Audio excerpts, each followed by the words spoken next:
Just an announcement to everyone before we get started. The power in this building is going to be cut off at 5, so we need to move through the agenda today as expeditiously as possible. Unfortunately, we are showing time to start right now, and we unfortunately don't have a quorum.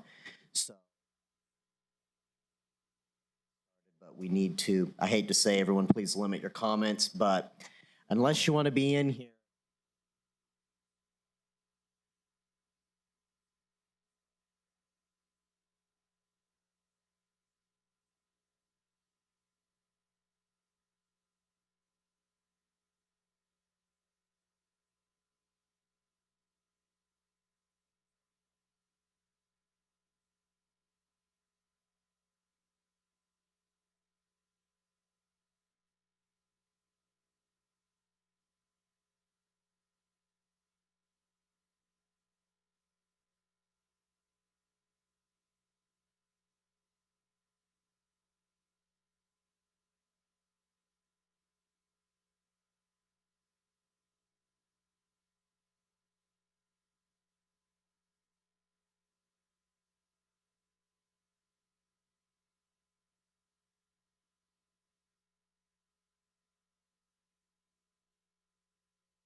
we have a new NMSU representative who is actually here already, so we in fact do have quorum.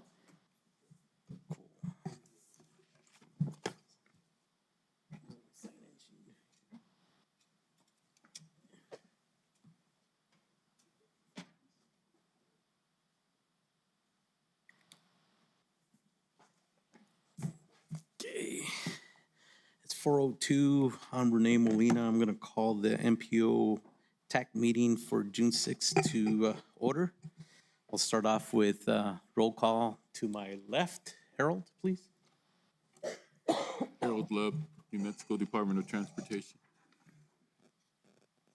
Dave Wallace, Bureau of Land Management. Angela Roberson, Doña County Community Development.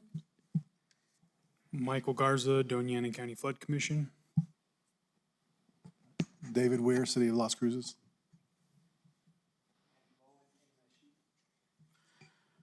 Renee Molina, Doña County Vice Chair.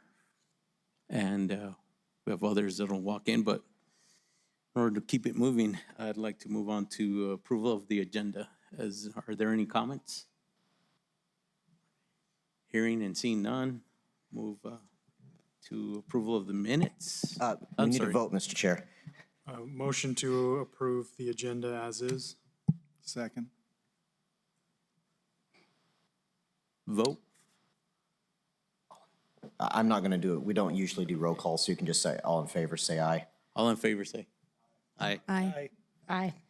Next item is approval of the minute. Mr. Chair, you need to give an opportunity for nays. Oh, any nays? There's never any nays, but We still have to do it, Mr. Chair. I understand. Thank you. Appreciate it. Item number 3, approval of the minutes. Any changes to the minutes or any discussion on the minutes? Seeing none, I'll take a motion. Motion to approve the minutes as is. Second, Angela Roberson. You all want to vote? It would be advised, Mr. Chair. Anyone for it? Aye. Against? Hearing none, moving on. Item number 4, public comment. See no one here, so I'd like to move on to action items. Item number 5, 5.1, recommending approval of the FFY 2025-2026 UPWP. Thank you, Mr. Chair. This is Andrew Ray from MPO staff for the record. As we discussed at last month's meeting, it is time for us to adopt the new UPWP for the Mesilla Valley MPO. This UPWP will cover federal fiscal years 2025 to 2026. and will go in, or would go into effect on October the 1st of this year. Again, the most dominant project that will be part of the MTP that we are aware of right now is the currently ongoing Metropolitan Transportation Plan work. Unlike the last UPWP, we are not proposing any significant line item modifications to the task list for MPO staff for federal fiscal year 2025 to 2026. We unfortunately, as we already discussed the numbers last month in some more detail, and you can see them on the screen. I'm not going to run through them again, but I am unfortunately going to have to admit that contrary to my expectations, I did not receive updated dollar amount projections from FTA, or excuse me, from NMDOT Transit and Rail for our Section 5303 funds.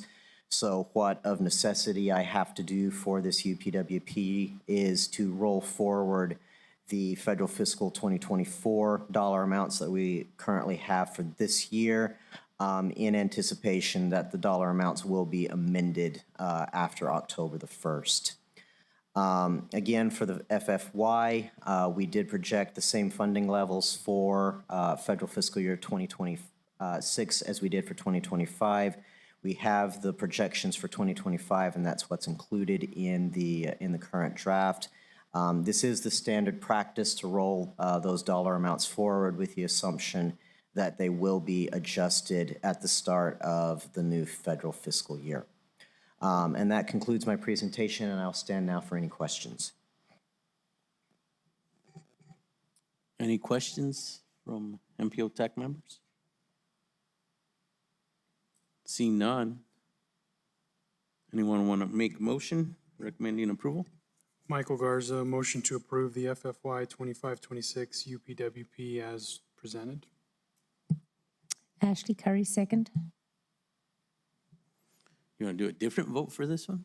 I will do a roll call, Mr. Chair, if it pleases you. Mr. Salazar? Yes. Ms. Curry? Yes. Chief Bowen? Yes. Mr. Weir? Yes. Mr. Garza? Yes. Ms. Roberson? Yes. Mr. Wallace? Yes. Mr. Love? Yes. Mr. Chair? Yes. I would like to point out, though, we are trying to move this expeditiously, Mr. Chair. Moving on to item 5.2, recommending approval of the Mississippi Valley MPO Title VI Plan, MPO staff. I would like at this time to introduce Mr. Dominic Loya. Good afternoon, Mr. Chair, members of the TAC. So today we're going to go ahead and talk about the Title VI plan. Last time we talked about the legal reasons for the Title VI plan. Now we're going to talk about the changes today. So 5 new sections were added in accordance with NMDOT requirements. Those sections are Section 4, which is organization and staff responsibilities. Section 5, which is primary programming area and review and procedures. We have Section 7, which is Title VI program management procedures. Section 9, which is limited English proficiency plan. And Section 10, which is external communication, notification to beneficiaries. And the Title VI document is located on the MPO website under core documents. It was also included in the packet.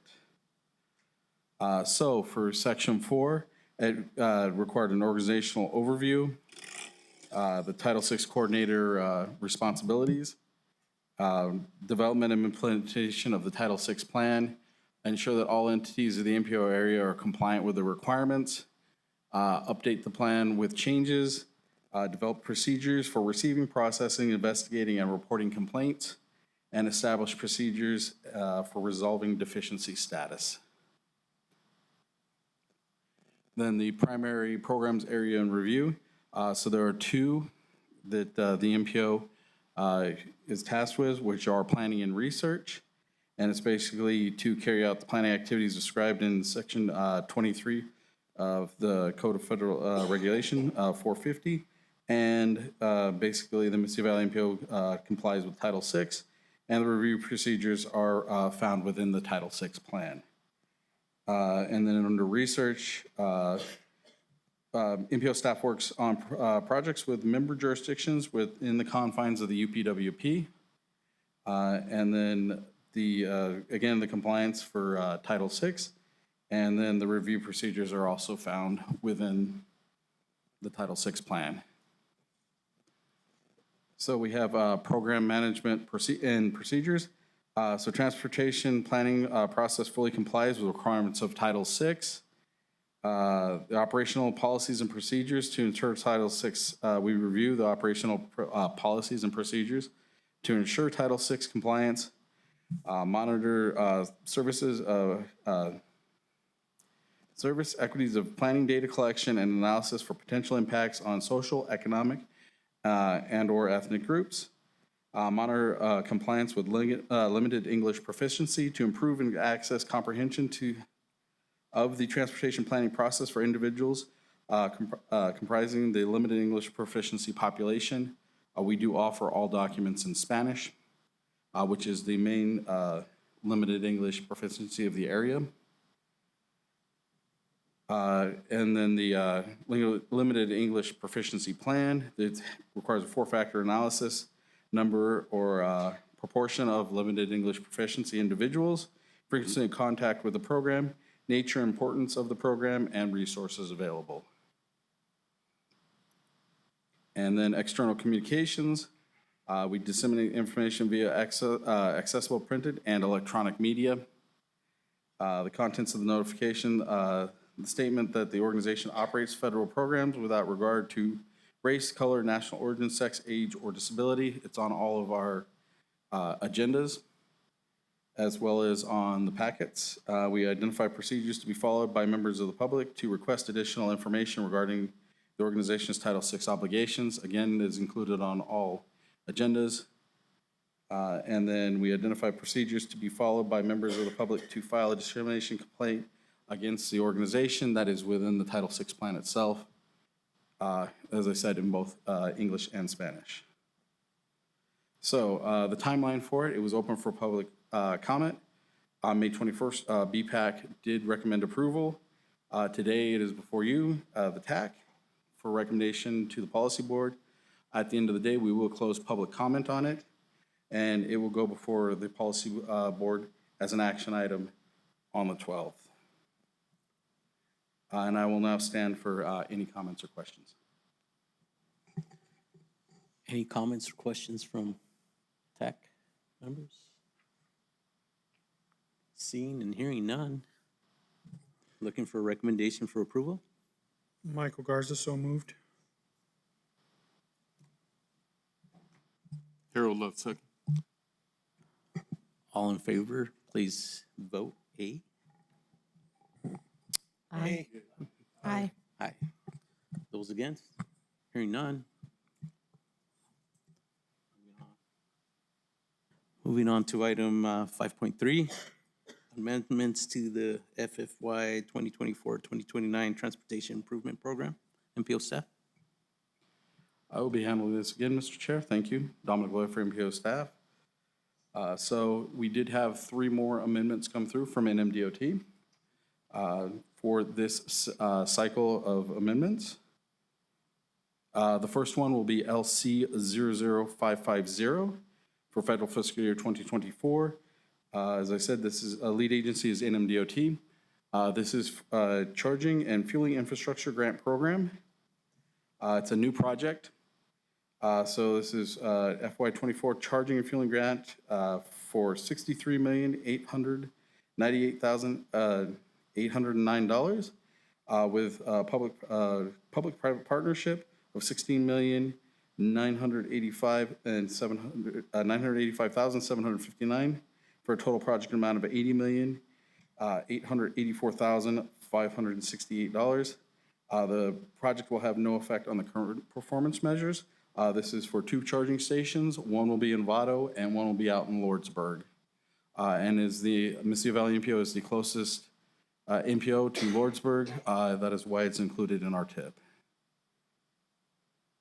We then have LC 00330 for federal fiscal year 2025. This is another NMDOT project. It's I-10 bridge replacement. This is to add additional funding of $8,350,000 to bring the project total to $26,260,000. And this project will affect performance measure 2, state of good repair. Then we have LC 00380 for federal fiscal year 2025. This is for the I-25 capacity study. It is a funding change. It's to add additional STP Flex funds of $1,500,000 for a new project total of $6,348,199, and this project will have no effect on the current performance measures. BPAC did recommend approval at its last meeting. MPO staff is requesting that TAC recommend approval of this series of TIP amendments to the policy board. I will now stand for any comments or questions. Any comments, questions? Seeing none, looking for an approval. So moved, Harold Love. Second? I would second it. I'll second. Ashley Curry, second. Yeah. Vote?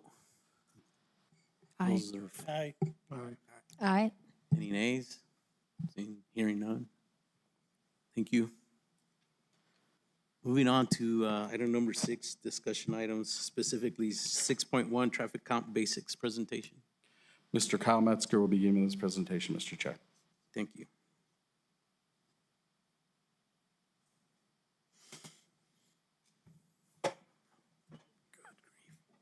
Good afternoon. Excuse me. Good afternoon, Mr. Chair, members of the TAC.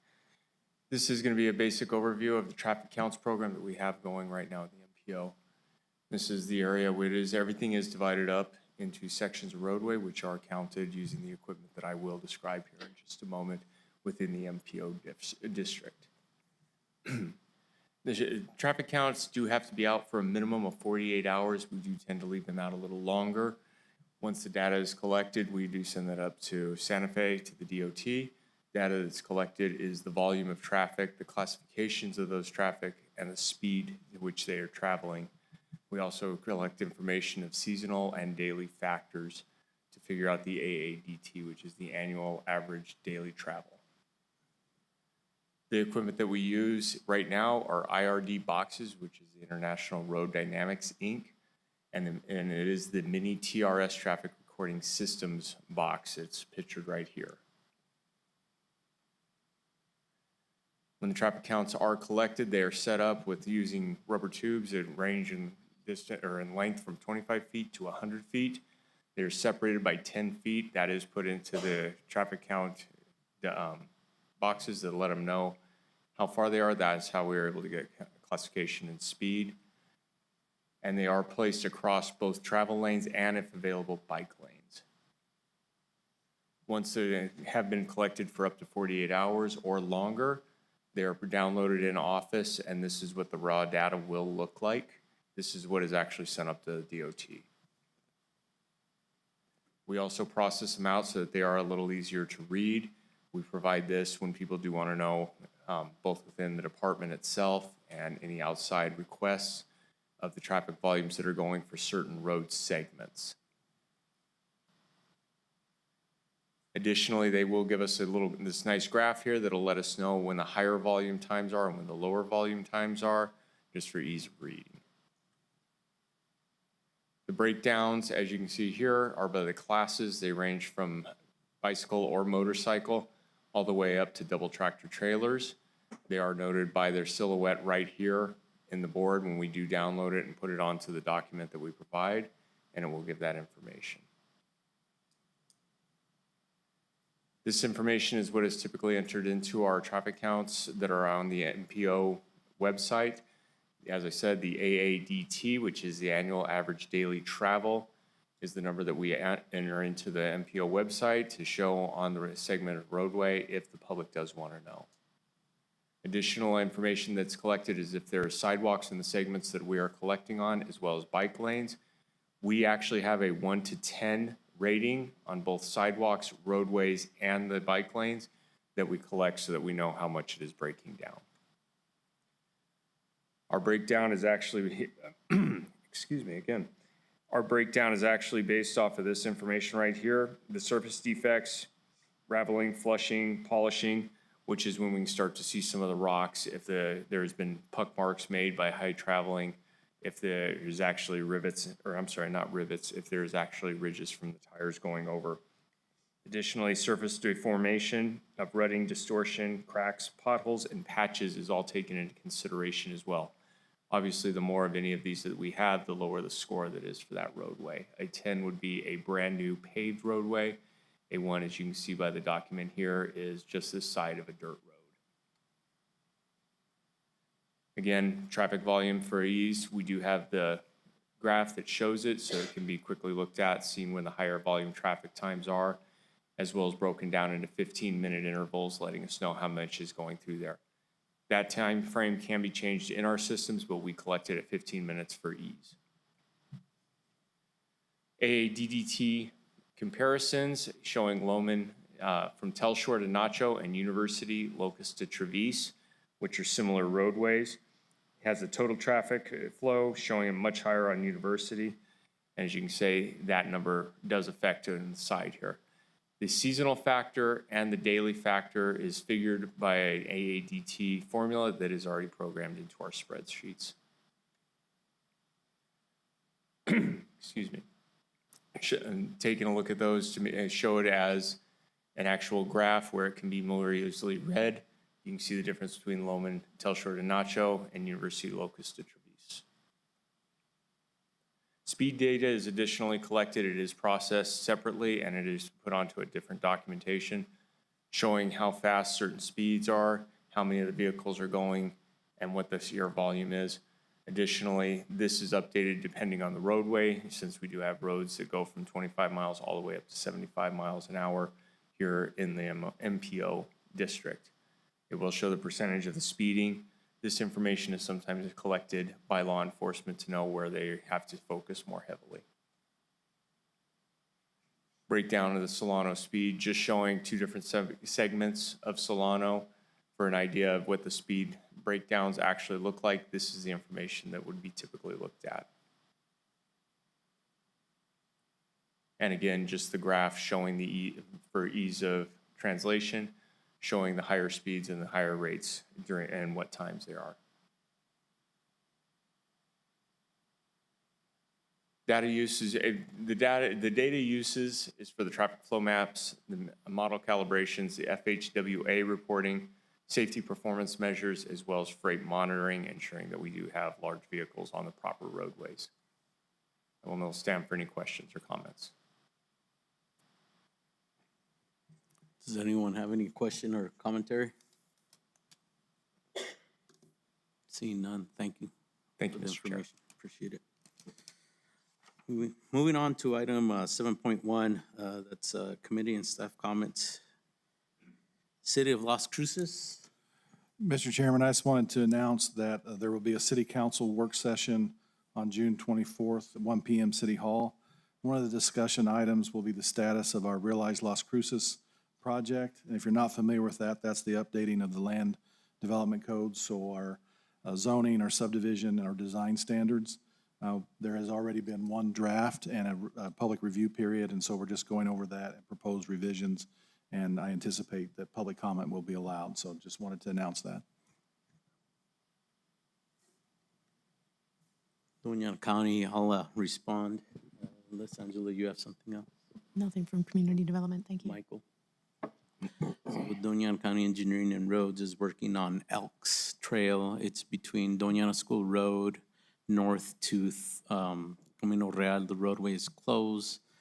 It's really just for the installation of a trail and some adjacent roadway improvements that will run for around 2 months. So just be cautious as you drive around in that area. There's a detour in place. Town of Mesilla, I don't know if anyone's here. Yeah. Nothing to report. Thank you. Las Cruces Public Schools. School is out until the 22nd of July, so currently we have nothing to report either. Thank you. Thank you. Roadrunner Transit, he's not here. unless someone else is representing. Nobody from Roadrunner or SCRTD are here today. Moving on to item 7.2, NMDOT project updates. Harold Love, NMDOT, got a couple of ongoing projects to report. I-25 Loman Interchange landscaping continues, and the work is expected to be completed by the end of July.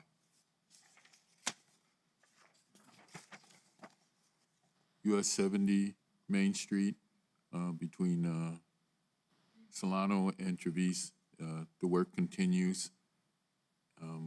One-lane traffic, the bridge is being replaced by box culverts, and that project is expected to be completed by October of this year.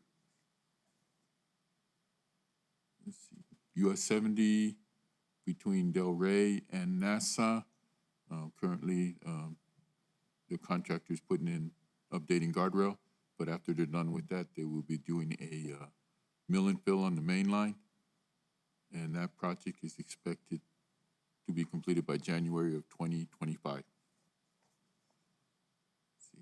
New Mexico 359, bridge rehab is ongoing and should be completed by the end of September. And the New Mexico 404 widening is pretty much 99% complete. And they're doing punch list items and final cleanup, and that project should be completely done by the end of June. And that's all I have. Thank you. 7.3, MPO staff updates. Thank you, Mr. Chair. In light of the need to go ahead and get everybody out of here, I'm not going to give an update today except to say that please everyone be aware the power is going to be switched off in this building in about half an hour, so probably want to get on out of the building as soon as we adjourn today. Okay. Moving on to item number 8, public comment. Seeing none. Moving on to adjournment. Can I get a motion to adjourn? Ashley Curry, so moved. Michael Garza, second. Give a vote to adjourn? You can just do it by fiat. You can do adjournment by fiat, nothing else, but adjournment you can. Thank you all.